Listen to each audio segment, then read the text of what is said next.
semua, balik lagi di podcastnya Santuy, Ngobrol Santuy bareng gue, Dianti Zilda. Dan sekarang gue nggak sendirian nih, karena udah ada. Halo Kak. Halo, apa kabar? Perkenalan dong Kak. Oke. Baik. Kenalin teman-teman, namaku Akata. Kebetulan si penulis baca buku ini saat engkau patah hati. Kakak asli mana Kak? Kalau boleh tahu. Oke. Dulu asli Kayangan, cuma karena sayapku hilang, turunlah ke bumi.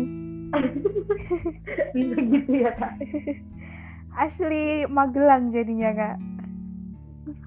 Nah, ini Iya. Kakak itu di Magelang itu kuliah di universitas apa Kak? Kalau boleh tahu.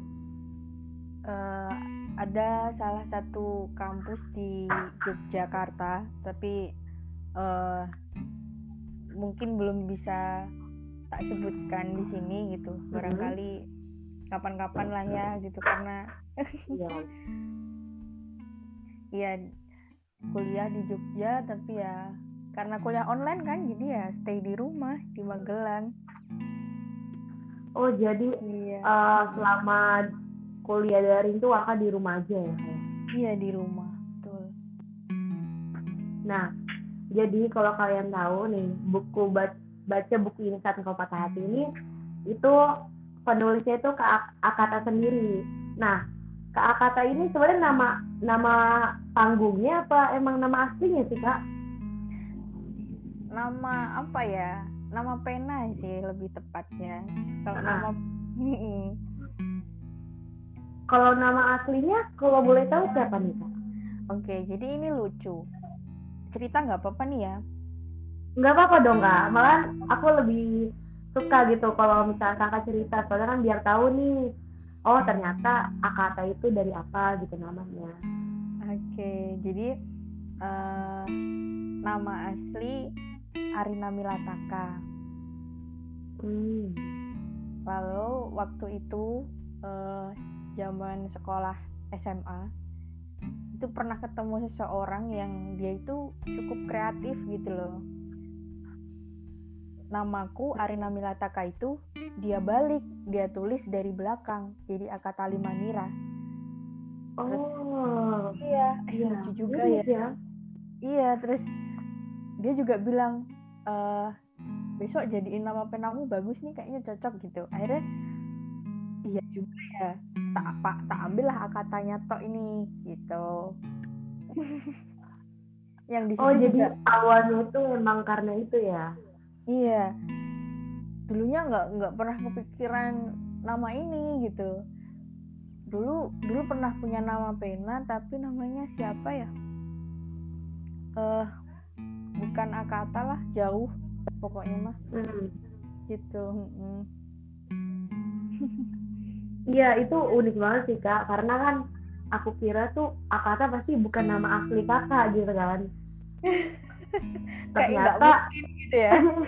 iya, soalnya kan kalau Akata tuh tahu aku biasanya tuh kayak cowok gitu ya nggak sih, nama cowok gitu tahu aku ya. Iya. Terus ternyata latar belakangnya kayak gini yang Kakak ceritakan, itu menarik banget sih. Iya. Jadi orang-orang tuh taunya oh nama pena Kakak tuh Akata, tapi aslinya tuh bukan ya. Tapi indah juga sih namanya Kak. Yang aku suka itu di nama Akata ini ada katanya ini loh. Jadi kayak menurutku cocok nih. Aku suka nulis, aku suka kata-kata gitu. Iya. Jadi nggak ada salahnya juga kalau tak pakai gitu. Kalau aku boleh tahu nih Kak, tadi kan Kakak udah ngejelasin nih awal mula nama pena Kakak tuh apa gitu kan. Iya. Nah, kalau aku boleh tahu, sejak kapan sih Kakak mulai menulis gitu? Ini buku pertama Kakak kan? Buku pertama yang berhasil terbit. Sebelum-sebelumnya tentu pernah merasakan yang namanya ditolak, yang namanya naskahnya hilang, yang namanya ya segala macam problematika menulis. Iya benar-benar. Iya. Pasti ngalamin sih Kak orang penulis itu. Iya pasti kayaknya semuanya ngalamin ya, nggak mungkin yang sekali nulis langsung sukses itu kayaknya jangan-jangan punya orang dalam. Kan suka nulis itu sejak SMP. SMP. Iya. Kreatif ya. Udah kepikiran nulis gitu. Tapi dulu sukanya nulis cerpen gitu. Dari dulu sukanya nulis cerpen, merambah ke puisi gitu. Sampai akhirnya beberapa kali, 2 kali kalau nggak salah itu berhasil nulis novel, cuma dia nggak berhasil terbit gitu loh, karena iya karena masih belum bisa diterima sama penerbitnya lah gitu, masih kurang menarik katanya. Akhirnya berusaha terus, lalu ketemulah sama ya kebetulan punya temen juga, dia ngenalin ke penerbit ini, Pijar Psikologi, coba deh kamu main ke penerbit yang ini gitu. Terus di Jogja kan kebetulan, terus aku kesana sama temanku, minta tolong dong dianterin gitu, ditemenin. Di sana langsung ngobrol, bisa nggak Kak kalau di sini nerbitin novel, karena basicku kan novel ya, sastra gitu kan. Terus aduh maaf Kak kalau novel itu belum bisa di sini, karena sebenarnya kami juga menerbitkan novel, cuma untuk saat ini belum gitu, karena novel itu banyak sekali yang menerbitkan novel, jadi ayo kita coba nulis yang berbeda gitu. Ya udahlah, oke. Gimana Kakak tertarik gabung sama penerbit kami nggak? Kalau tertarik ayo kita interview gitu. Akhirnya boleh interview lah, kita interview. Kemudian itu interview jam 9, terus siangnya itu jam 1 aku langsung dihubungin sama editornya. Langsung ini ya, tak kasih project katanya. Ini langsung tak, aku ya excited dong, nggak nyangka gitu kan. Iya langsung project, kalau bisa nulis yang temanya patah hati gitu. Kami mau bikin buku series ini ya, ada gagal itu tadi, ada baca buku ini saat engkau ingin baca buku ini saat engkau lelah. Lelah ya. Ya, nah Mbak Akata ini dapat yang patah hati, gimana? Oke, setujulah, karena kebetulan belum lama dari waktu aku ke penerbit ini, aku juga ngalamin yang namanya patah hati berat gitu loh, patah hati hebat gitu. Oh, jadi dari pengalaman pribadi ya kebanyakan.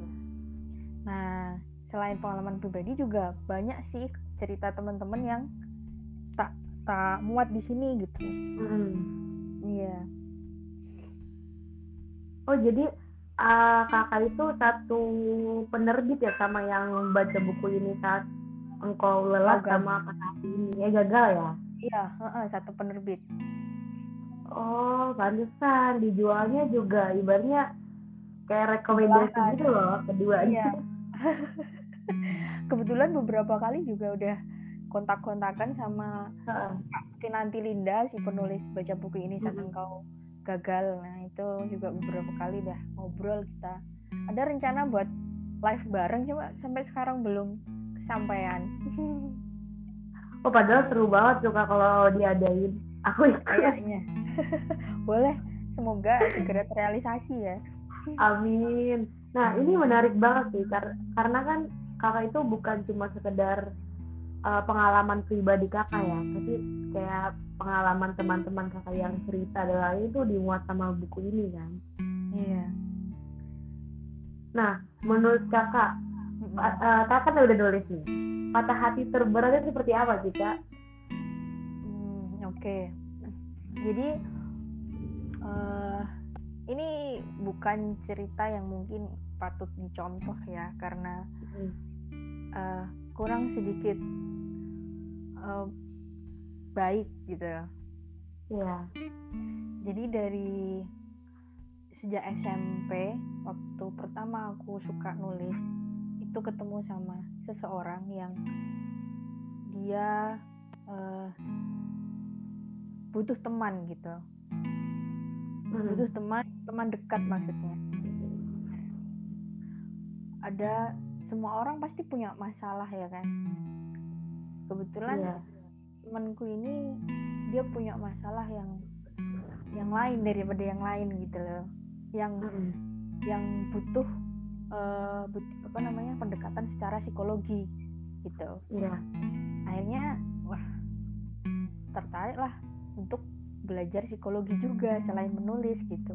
Dari dulu sejak saat itu mulai suka baca-baca buku psikologi, baca-baca buku filsafat, meskipun dengan keterbatasan kemampuan berpikir ya karena masih SMP, jadi ya masih ala kadarnya gitu. Yang penting aku masih bisa lanjut nemenin dia deh gitu, sederhananya gitu. Tapi lama kelamaan jadi suka, ya biasa kan karena udah terlalu dekat. Jadi suka, cuma dia ini tipe orang yang tidak terduga gitu Kak. Tidak terduga dan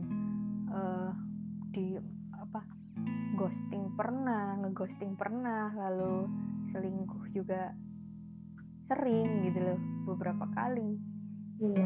Tapi lucunya si Akata ini tetap mau nemenin dia gitu loh. Masih stay lah ya sama satu orang itu. Iya, nggak tahu kenapa. Kemudian sampai akhirnya kami sudah tidak dekat lagi, kurang lebih 1 tahun. Cuma tiba-tiba dia muncul lagi dengan kalimat, aku mau serius sama kamu dan kamu nggak boleh nolak gitu. Wah, berat banget gitu. Terus ini kayak, aduh, gimana ceritanya? Aku udah move on 1 tahun bos gitu kan. Bener. Ini kenapa Anda kembali lagi gitu loh, seolah-olah gitu. Terus tapi dengan syarat kamu nggak boleh protes karena aku mau pacaran dulu sama yang lain gitu. Maksudnya gimana? Jadi selama aku belum datang ke rumahmu buat ngelamar, aku mau pacaran dulu sama yang lain gitu Kak. Oh gimana ceritanya? Terus wah, ini menarik juga sih. Waktu itu aku kehabisan kata-kata gitu. Sebenarnya aku marah, aku tidak setuju sama sekali. Ini hubungan macam apa gitu loh. Setelah selama ini kamu ngeghosting, kamu selingkuh dan lain-lain, kukira kamu kembali dengan perubahan sikap yang lebih baik gitu. Masih sama aja gitu. Terus cobalah dulu, aku sama dia cuma 3 bulan kok gitu kan katanya. Jadi aku minta kamu sabar ya sampai bulan ini, 3 bulan ke depan gitu. Ya sudahlah, aku mencoba menghargai itu dan ya meskipun setiap malam nangis di kamar, setiap melihat postingan mereka berdua ya nyesek sendiri gitu. Kuat banget ya kata. Dan yang paling parahnya itu ketika aku pergi nih Kak, aku pergi di jalan tuh bareng sama mereka berdua lagi boncengan naik motor gitu. Itu rasanya aku lihat mereka berdua. Kemudian di hari ulang tahunnya juga aku berusaha kasih surprise bagaimana mestinya ya kan. Aku berpikir siapa tahu dengan aku terus berbuat baik dia akan sadar gitu. Kayak yang orang-orang bilang dia pasti berubah katanya gitu kan. Harapan semua orang gitu kan. Nah, ternyata enggak dong. Justru malah semakin aku berusaha berbuat baik, aku semakin menyakiti diriku sendiri gitu. Sampai akhirnya aku kelelahan dan dia juga ingkar janji yang katanya mau 3 bulan, itu molor terus sampai kurang lebih 6 bulan kalau nggak salah.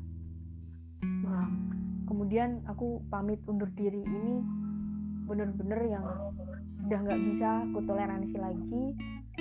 Entah nanti kamu mau balik atau enggak, aku bener-bener sudah tidak bisa menerima gitu, karena niatku baik nemenin kamu, tapi justru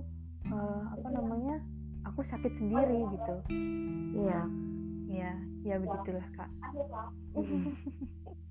Wah, ini menarik banget sih Kak, karena hampir relate sama kehidupan aku. Akhirnya bener-bener tuh aku kayak, aduh kayaknya gue nggak bisa kayak gini terus deh. Nah kalau baca itu kan aku ngerasa sadar bahwa aku nggak cinta sama diri aku sendiri, belum bisa menghargai diri aku gitu kan. Betul.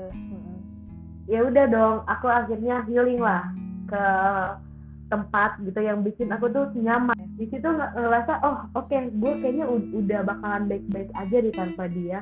Kalau gue nggak bakalan komunikasi sama dia gitu kan. Gue dalam hati gini kayak, anjir gue udah ngelupain lu, kok lu muncul lagi gitu kan. Iya. Itu kita kan ibaratnya healingnya tuh bener-bener ya susah payah lah kita lakuin. Susah payah, dan dia dengan segampang itu bilang hai, apa kabar? Iya.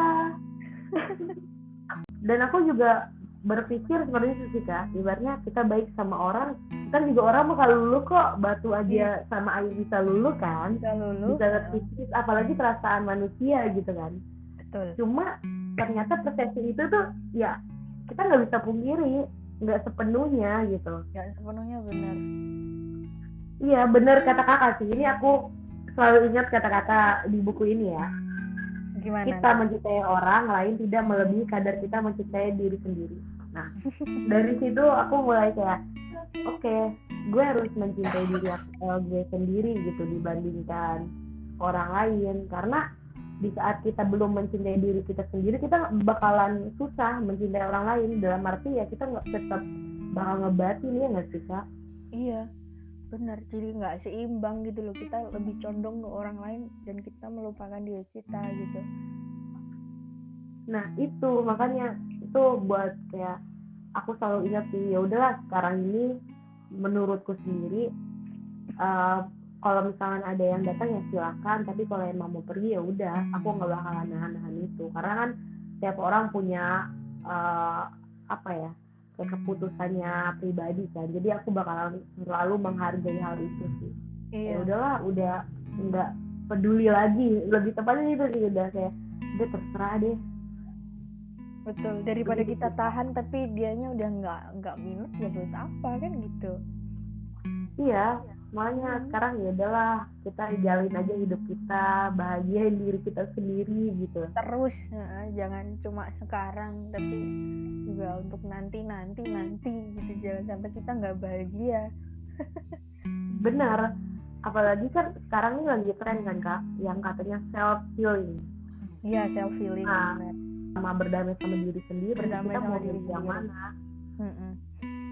Betul. Itu sih makanya, wah ini makanya waktu pas aku baca buku Kakak itu kayak, wah ini nih yang bikin pikiran aku kebuka gitu. Karena di buku ini ngajarin kita tuh kayak logika gitu loh, dari kata-kata yang aku bilang tadi itu kan secara logika kan, kalau dipikir-pikir nggak boleh lebih, ya secukupnya aja kalau lagu sih. Memang ya, karena memang cinta itu unik ya, kadang kita atur sedemikian rupa, kita cita-citakan yang seperti apa, tapi dia punya jalannya sendiri, dia punya keputusannya sendiri gitu loh. Iya, nggak bisa kita otak-atik, nggak bisa kita paksa gitu. Jadi memang paling enak itu jadi manusia yang legowo, yang ikhlas gitu. Kayak Kakak tadi bilang, mau datang silahkan, mau pergi juga silahkan gitu. Ikhlas aja kita, malah udahlah gitu. Udahlah, udah capek nyakitin diri sendiri kan gitu. Iya, karena menurut aku ya, aku kasihan aja sendiri aku kan, yang kayak uring-uringan waktu pada saat itu kan. karena aku udah nggak mau ngambil pusing lagi sih untuk saat ini. Nah yang aku pikirin sekarang itu ya karir aku, buat ya udahlah, oke, kita memperbaiki diri dulu aja buat yang terbaik gitu kan. Iya. Nah ini aduh ceritanya sangat panjang nih kayak. Enggak gimana, santuy kan, kita ngesantuy nih. Iya, maksudnya aku berterima kasih banget nih kakak udah mau sharing, terus kakak udah memperkenalkan buku kakak yang awalnya seperti apa kepada pendengar nanti gitu kan. Siapa tahu kan buat pelajaran kita bahwa kalau mencintai seseorang itu ya secukupnya aja sebenarnya. Nah, ada nggak sih kak pesan buat orang-orang nih yang ngedengerin podcast aku? Setiap orang itu kayaknya punya jatah buat patah hati deh. Iya. Buat patah hati dan mematahkan hatinya. Maksudnya kita punya jatah untuk disakiti dan menyakiti juga gitu. Kayaknya udah hukum alam, kita nggak bisa terbebas dari itu gitu. Cuma bagaimana, mungkin yang bisa aku share adalah bagaimana cara bertahan dan menghadapi itu mungkin ya. Iya. Sebenarnya di buku ada, jadi lebih baik. Iya, pokoknya kalian harus beli aja bukunya. Betul. Cuma karena di situ memang benar-benar ngejelasin gitu. Pengalaman dan juga setelah mencari nasihat ke sana ke sini dan baca buku juga, oh iya bener gitu, sampai akhirnya bisa sembuh. Ya memang kita harus setia dengan proses patah hati itu sendiri gitu. Kita nggak bisa ayo seminggu harus sembuh atau sebulan harus sembuh, nggak bisa. dia punya kadarnya sendiri gitu, mau sampai kapan. Yang penting kita setia sama proses sakit hatinya, nggak kita paksain buat sembuh, nggak pura-pura kuat. Kita akui aja kalau emang aku lagi sakit hati gitu, aku lagi lemah banget sekarang, aku lagi butuh, misalkan butuh sharing, butuh curhat atau butuh nangis, itu nggak masalah. Nangis juga bukan sesuatu yang memalukan, bukan sesuatu yang menunjukkan kalau kita ini lemah, bukan gitu. Padahal yang jarang orang tahu itu justru malah air mata itu menguatkan kita sebenarnya loh gitu. Setelah nangis kita lega, kita jadi lebih kuat lagi biasanya gitu. Jadi hadapi bagaimanapun kondisinya gitu, seberat apapun, yakin, karena patah hati, bahagia itu juga punya kadar masing-masing yang akan berlalu gitu loh. Sekarang mungkin kita lagi bahagia nih, lagi happy-nya kita ini juga bakal hilang nanti gitu, akan ganti sama sakit hati atau apa, sedih, perasaan sedih segala macam. Jadi bukan hanya jangan cintai seseorang dengan berlebihan, dengan terlalu, tapi hadapi dan peluk emosi kita apapun itu jangan terlalu gitu, karena dia akan terus berganti, dia akan berubah. Nikmatin aja ya, kayak proses patah hati itu ya. Jangan terlalu, sebab segalanya hanya akan menjadi pernah dan berlalu. Jangan terlalu sedih, jangan terlalu bahagia, jangan terlalu secukupnya. Iya betul, itu kayak lagunya Not Stress kalau bukan salah. Iya, secukupnya itu kak. Kita kata lagu. Jadi memang ya itu tadi, hadapi dan setia dengan prosesnya. Bismillah, ya tetap yakin bakal sembuh gitu. Jangan ada pikiran ini udah parah banget sakit hatiku, udah nggak bakal bisa sembuh, aku udah nggak bisa bahagia lagi, aku nggak bisa bahagia tanpa dia, nggak bisa hidup tanpa dia gitu misalkan. Kenapa kita mau repot-repot gitu, menggantungkan hidup kita pada manusia yang dia nanti juga akan mati gitu kan. Jadi ya sudahilah pikiran-pikiran kita yang seperti itu gitu.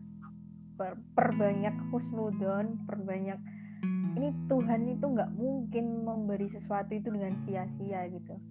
Jadi ya gitu, hadapi dan setia sama proses patah hati itu sendiri. Wah, terima kasih banget nih Kak udah mau sharing sama ngesantuy. Ini sangat bermanfaat banget sih Kak. Siapa tahu kan orang-orang yang lagi sekarang jatuh gitu bisa bangkit kembali dengan ya melawan proses tersebut gitu. Ya udah nikmatin aja prosesnya gitu. Iya. Nah, boleh nih Kak, Kakak promosiin bukaan nih untuk terakhir nih. Sebelum kita tutup ya. Jadi untuk teman-teman silakan bagi yang berminat maupun yang belum, Akata punya karya sederhana, persembahan sederhana yang sudah tersedia di Gramedia maupun toko-toko buku online. Nah, judulnya Baca Buku Ini Saat Engkau Patah Hati. Ini buku ini bukan hanya untuk teman-teman yang sedang patah hati, tapi juga untuk orang yang aware pada diri sendiri dan nggak pengen dia sakit hati sampai seperti yang Akata alami gitu mungkin ya. Jadi silahkan dibaca dan dibantai. Semoga bukunya membantu teman-teman, bermanfaat untuk teman-teman gitu. Jangan lupa sharing pengalaman dan kesan setelah membaca buku ini. Makasih nih Kak. Nih, sama-sama. By the way Kakak bakalan ada project terbaru nggak sih Kak? Atau buku kedua Kakak atau apa gitu? Buku kedua sudah ada, Cara Instan Mengubah Kebiasaan Buruk. Itu juga bisa didapetin di Gramedia dan lainnya? Ya, tapi kayaknya itu masih stay di kantor. Jadi kalau mau order buku itu bisa langsung hubungin Pijar Psikologi atau kontak DM Akata Limanira juga boleh gitu. Pasti Kak, ntar kapan-kapan aku bakalan mau baca sih itu. Oke. Kayaknya menarik banget sih itu. Makasih banget ya Kak Akata, semoga semua prosesnya terlancarkan yang Kakak jalani atau yang sudah dijalani. Minta doanya, kita saling mendoakan ya. Siap Kak, kan kita silaturahmi Kak, siapa tahu kan ntar aku bisa berkunjung ke Semarang atau apa kan, ke Magelang. Iya, nanti kita doain saja. Amin. Yang penting jaga kesehatan, jangan dibuat happy aja, apalagi lagi musim corona kayak gini tuh imun sangat rentan gitu kan. Nah, kalau kita sedih-sedih nih, kalau kita sedih jadi gampang stres gitu, nanti kita gampang sakit. Iya benar, itu kita harus bawa happy aja kan. Enjoy. Pokoknya buat teman-teman jangan lupa nih beli buku Baca Buku Ini Saat Engkau Patah Hati, itu seru banget. Kalau misalnya masih kayak penasaran bisa langsung channelnya Ngesantuy di YouTube. Itu udah dijelasin tuh sedikit resume dari buku ini, dan nantikan juga podcast selanjutnya bareng Kak Akata. Thank you Kak. Sama-sama, kembali kasih.